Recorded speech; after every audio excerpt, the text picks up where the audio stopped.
ก็บเลยค่ะ เก็บเลยบอก ตัวมันแตกคักๆนั่นเลยค่ะ อุ๊ยอันนี้ก็แตกเยอะอยู่ เก็บ แม่ ยังไงอะ แม่อันนี้ใส่เยอะ หมุนบ่ว่าเขาคือแบบเอาแนวมาใส่ เอาลูก เอา คือไว้ ปุ่มนะคะปุ่มนะ นี่เอาไหมนี่ ไม่ยังเอาตัวแดงๆแตกๆ อันนี้ดิ คักๆะ อันนี้ดิ อันนี้ก็น่าจะได้แล้วนะ เอ๊ะแตกเยอะเลย บ่ได้เอากันไก่มาเนาะ เนาะหมุนเอาเอียง ทำไมข้างในมันเหนียว อันนั้นทาแป้งไว้ รู้เลยว่าเป็น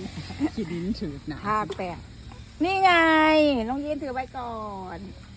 เอาเป็นปุ้มเลยเหรอเป็นปุ้มเป็นปุ้ม ได้เบิดเลยบ่ได้กระฮักเป็นปุ่มเลย ไปหมด แตกแล้วบ่ เราลัดบ้านเรา แตกเยอะ อันนี้แตกหมดได้พี่แพรว